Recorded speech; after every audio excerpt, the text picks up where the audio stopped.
Assalamualaikum warahmatullahi wabarakatuh.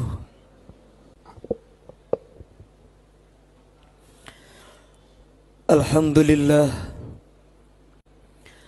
alhamdulillahilladzi allafa baina qulubina fa asbahna bi ni'matihi ikhwana. Ashhadu an la ilaha illallah wahdahu la syarika lah, wa ashhadu anna Muhammadan abduhu wa rasuluh la nabiyya ba'dah. Allahumma salli wa sallim wa barik ala sayyidina wa maulana Muhammadin wa ala alihi wa sahbihi ajma'in alladhina saru fi nusratid din sayran hathitha. Amma ba'du. Ayyuhal muslimun, usikum wa nafsi bitaqwallah. Ittaqullaha bimtithali awamirillah wajtinabin nawahi la'allakum tattaqun. Qala Allah Ta'ala fil Qur'anil Karim, a'udzu billahi minasy syaithanir rajim. Bismillahirrahmanirrahim. Ya ayyuhan nasu ubudu rabbakumul ladzi khalaqakum walladzina min qablikum la'allakum tattaqun. Shadaqallahul azim. Ma'asyiral muslimin, ummatu Rasulillah sallallahu alaihi wasallam, hafizakumullah. Setiap manusia dalam mengarungi kehidupan di dunia ini tidak terlepas dari dua hal. Yang pertama, setiap individu kita memiliki masalah. Dan yang kedua, masing-masing individu daripada kita yang hadir dan semua manusia di muka bumi ini memiliki keinginan. Ada kalanya keinginan kita yang begitu besar, impian yang kita cita-citakan, atau resolusi yang ingin kita raih dan kita gapai, ketika usaha ikhtiar sudah kita lakukan, namun apa yang menjadi impian kita belum juga tergapai dan tercapai. Barangkali yang menyebabkan itu semua salah satunya adalah kita hanya mengandalkan ikhtiar dan usaha kita saja, belum mengoptimalkan doa kita. Maka harus ada balancing, harus ada keseimbangan antara usaha yang maksimal dan doa yang optimal dalam rangka meraih apa yang kita impikan dan kita cita-citakan. Maka pada khutbah siang ini, khatib akan membahas bagaimana cara kita mengoptimalkan doa kita agar apa yang menjadi impian, cita-cita, resolusi yang ingin kita raih dan kita gapai, Allah berikan kemudahan. Pertama, di dalam Al-Quran, surah At-Talaq, surah ke-65, ayat ke-12, Allah subhanahu wa ta'ala berfirman, A'udzu billahi minasyaitonir rajim. Bismillahirrahmanirrahim. Allahul ladzi khalaqas sab'as samawat wa minal ardi mithlahun. Dialah Allah yang telah menciptakan langit, memiliki 7 lapisan langit, dan bumi pun Allah ciptakan terdiri dari 7 lapisan bumi. Dalam hadis riwayat Imam At-Tirmidzi, Rasulullah sallallahu alaihi wasallam bertanya kepada para sahabat, "Atadruna ma bainas sama?" Hai para sahabat, tahukah kalian berapa jarak dari bumi yang kalian pijak menuju langit yang pertama? Sahabat pun menjawab, Allah wa rasuluhu a'lam. Tidak tahu ya Nabi. Maka Nabi mengatakan, dari bumi yang kalian pijak menuju langit yang pertama, ma bainahuma masiratu khamsi mi'ati sanatin, 500 tahun perjalanan baru kalian akan sampai pada lapisan langit yang pertama. Dari lapisan langit pertama sampai kedua membutuhkan waktu yang sama, 500 tahun perjalanan lamanya. Begitu seterusnya sampai pada lapisan langit yang ketujuh. Maka jikalau ada manusia yang ingin sampai kepada langit yang ketujuh, membutuhkan waktu perjalanan 3.500 tahun lamanya. Adakah manusia yang sudah sampai ke sana? Ada. Siapa? Baginda Nabi besar Muhammad sallallahu alaihi wasallam dalam perjalanan Isra dan Mi'raj. Kami ulangi, Allah ciptakan langit, ada 7 lapisan langit, masing-masing berjarak 500 tahun perjalanan. Dan setiap lapisan langit ini memiliki sebuah pintu. Dalam Al-Quran, juz ke-30, surah An-Naba, Amma yatasa'alun, ayat ke-19, Allah berfirman, wa futihatis sama'u fakanat abwaba. Ketika 7 lapis langit itu kami buka, terdapat di setiap langitnya ada sebuah pintu. Dan Nabi mengatakan, setiap lapisan pintu ini dijaga oleh seorang malaikat yang bernama Al-Khazin, malaikat penjaga pintu langit. Jemaah Jumat yang dimuliakan oleh Allah Subhanahu wa taala. Ustadz, kalau pintu itu dijaga oleh seorang malaikat, bukankah tidak terlalu kecil malaikat menjaga pintu langit? Karena langit itu begitu luas, maka otomatis pintunya pun akan besar dan luas. Jangan kita bayangkan bentuk fisiknya malaikat Allah, laksana bentuk fisiknya manusia di bumi. Dalam hadis riwayat Imam Abi Daud, dalam kitab Sunan Abi Daud, nomor hadis ke-2727, Rasulullah sallallahu alaihi wasallam bersabda, "Udzina li an uhadditsa an malakin min malaikati hamlatil arsh." Aku diizinkan sama Allah untuk menggambarkan bentuk fisiknya seorang malaikat Allah. Nabi mengatakan, "Bu'du min samhati udhunaihi ila atikihi."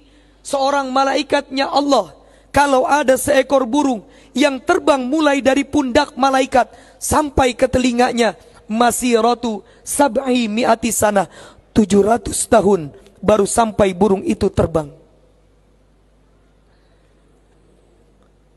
Dijelaskan lainnya di dalam Al-Quran, surah ke-53, surah An-Najm, ayat ke-13, Allah berfirman, "Walaqad ra'ahu nazlatan ukhra." Rasulullah diperlihatkan Jibril dengan bentuk asli malaikat 2 kali. Pertama, saat Jibril memberikan wahyu di Gua Hira, dan yang kedua, saat Jibril mendampingi Rasul dalam peristiwa Isra dan Mi'raj. Dalam hadis riwayat Imam Ahmad, dalam kitab Sahihul Jami, Rasul mengatakan, "Ra'aitu Jibrila." Aku melihat Jibril dengan bentuk asli malaikat. Indahu sittu mi'ati junahin. Jibril memiliki 600 sayap. Saat dibentangkan, hanya 1 sayap Jibril. Begitu dibentangkan, kata Nabi, qad saddal ufuk. Dari barat sampai dengan timur tertutup hanya dengan 1 sayapnya Jibril. Apakah tidak mengada-ngada Ustadz, malaikat memiliki sayap? Untuk lebih meyakinkan, silahkan buka Al-Quran, nomor urut ke-35, surah Fatir, surah sebelum surah Yasin, surah Fatir, nomor urut ke-35, ayat yang pertama. Alhamdulillahi fatiris samawati wal ard, ja'ilil malaikatir rusula, uli ajnihatin mathna wa thulatha wa ruba, yazidu fil khalqi ma yasha. Maha suci Allah yang telah menciptakan langit dan bumi dan menjadikan para malaikat sebagai utusannya. Dan setiap malaikat ada yang diberikan 2 sayap, 3, 4, dan ada yang lebih dari itu. Dan kata Nabi, saat aku lihat Jibril dengan bentuk asli malaikat, Jibril punya 600 sayap. 1 sayap Jibril saat dibentangkan dari barat sampai timur tertutup. Ma'asyiral muslimin hafizakumullah, Allah ciptakan langit, 7 lapisan langit, masing-masing berjarak 500 tahun dan masing-masing memiliki sebuah pintu dan pintunya dijaga oleh seorang malaikat. Yang kedua, keutamaan. Dalam kitab Shahihut Targhib disebutkan ada waktu-waktu, momen-momen tertentu di mana pintu langit ini dibukakan oleh Allah Subhanahu wa taala. Maka saat pintu langit ini terbuka, Nabi mengatakan di dalam hadisnya, Allah turunkan rahmatnya. Yang kedua, saat pintu langit ini terbuka, maka Nabi mengatakan setiap doa yang dipanjatkan akan diijabah oleh Allah. Sa'atul ijabah. Di awal tadi kami sampaikan, setiap kita punya impian, setiap kita punya cita-cita dan resolusi yang ingin diraih dan digapai. Maksimalkan ikhtiar, optimalkan doa. Kapan? Saat pintu langit terbuka. Terakhir, kapan pintu langit ini terbuka? Yang pertama, dalam hadis riwayat Imam Ahmad dalam kitab Sahihul Jami nomor hadis ke-803, Rasulullah SAW bersabda, "Idza nudiya lis-salati," apabila azan sudah berkumandang, "futihat abwabus sama," pintu langit Allah perintahkan untuk dibuka saat waktu salat tiba. "Wastujibatid doa," dan doa yang dipanjatkan saat itu akan diijabah sama Allah. Tapi waktunya tidaklah lama. Dijelaskan kembali oleh Nabi di dalam hadis lain. Nabi mengatakan, "Ad-du'a ma bainal adzan wal iqamah la yuraddu." Doa yang dipanjatkan antara waktu azan dikumandangkan sampai qomat dikumandangkan, maka doa itu tidak akan ditolak oleh Allah Subhanahu wa taala karena berada di saat pintu langit terbuka. Ya khasarah, maka merugilah orang-orang yang melaksanakan sholatnya tidak tepat pada waktunya. Yang kedua, pintu langit ini dibuka pada saat waktu sholat zuhur. Dalam hadis riwayat Imam Ahmad nomor hadis ke-876, Rasulullah SAW bersabda, "Inna abwabas sama'i futihat," sesungguhnya pintu-pintu langit itu dibuka, "min zawali samsi," ketika waktu sholat zuhur datang, "fala turtajju hatta yusalla zuhur," tidak ditutup ketika selesai sholat zuhur berakhir pelaksanaannya. Maka saat inilah pintu langit sedang dibuka. Maka di dalam riwayat hadis Nabi mengatakan, "Fil jum'ah sa'atun la yuwaffiquha abdun muslim qa'imun yusalli fasa'alallahu bihi khairan illa atahu iyahu." Pada hari Jumat ada waktu mustajab untuk kalian umatku berdoa. Apabila kalian selesai melaksanakan sholat Jumat, kalian tidak bergegas meninggalkan tempat sholat kalian. Kalian duduk sejenak, kalian berzikir kepada Allah. Setelahnya kalian mengadahkan kedua tangan kalian, memohon kebaikan dunia dan akhirat. Nabi mengatakan, "Illa a'tahu iyahu," Allah akan ijabah doa kalian. Kenapa? Karena sholat Jumat dilaksanakan pada waktu sholat zuhur, di mana Nabi mengatakan pada suatu sholat zuhur pintu langit Allah bukakan. Usikum wa nafsi bitaqwallah. Jangan tinggalkan tempat sholat kita selesai melaksanakan sholat Jumat. Berzikirlah sejenak, lalu tengadahkan kedua tangan kita. Insya Allah, Allah akan ijabah setiap doa yang kita panjatkan. Hadirin jamaah Jumat Masjid Raya Pondok Indah yang dimuliakan Allah. Begitu banyak waktu-waktu di mana Allah bukakan pintu-pintu langitnya. Namun keterbatasan waktu kita. Dan yang terakhir, yang ketiga, Allah firmankan di dalam surah Al-Qamar, surah ke-54 ayat ke-11, pintu langit ini dibuka saat Allah turunkan hujan dari langit. Fafatahna abwabas samai bima'im munhamir.